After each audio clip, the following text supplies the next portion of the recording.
इस हरे कृष्ण आंदोलन का उद्देश्य मनुष्य को उसकी मूल चेतना में वापस लाना है, जो कृष्ण भावनामृत या निर्मल चेतना है। जब बादलों से जल बरसता है तो यह आसुत जल की तरह प्रदूषण रहित होता है, किंतु भूमि का स्पर्श करते ही वह गंदा और बदरंग हो जाता है। इसी प्रकार हम मूलतः शुद्ध आत्मा हैं, कृष्ण के अंश हैं, अतएव हमारी मूल वैधानिक स्थिति ईश्वर के ही समान शुद्ध है। भगवत गीता में भगवान कहते हैं, ममे वांसो जीव लोके जीव भूतः सनातना मनः षष्ठानीन्द्रियाणि प्रकृतिस्थानि कर्षति।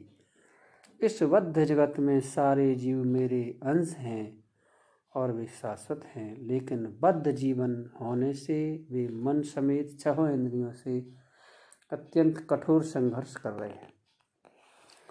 इस प्रकार सारे जीव कृष्ण के अंश रूप हैं। हमें यह सदैव स्मरण रखना चाहिए कि जब हम कृष्ण की बात करते हैं तो हम भगवान की बात करते हैं, क्योंकि कृष्ण शब्द सर्वाकर्षक पूर्ण पुरुषोत्तम परमेश्वर के व्यक्तित्व का निर्देश करता है। जिस प्रकार सोने का एक कण गुण की दृष्टि से सोने की खान के ही समान होता है, उसी प्रकार कृष्ण के शरीर के सूक्ष्म अंश भी गुणात्मक रूप में कृष्ण के ही समान है। भगवान के शरीर और जीव के शाश्वत आध्यात्मिक शरीर की रासायनिक संरचना एक सी ही है, जो दिव्य है। इस तरह प्रारंभ में जब हम अदूषित अवस्था में थे तो हमारा स्वरूप वैसा ही था जैसा भगवान का है, किंतु जिस प्रकार वर्षा का जल भूमि पर गिरता है उसी तरह हम इस भौतिक जगत के संपर्क में आए, जिसका संचालन कृष्ण की भौतिक बहिरंगी शक्ति से होता है।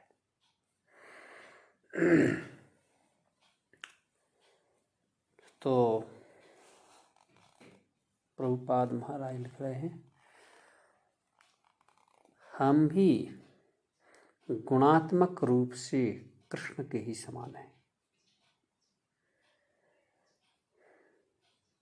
जिस प्रकार सोने का एक कण गुण की दृष्टि से सोने की खान के ही समान होता है।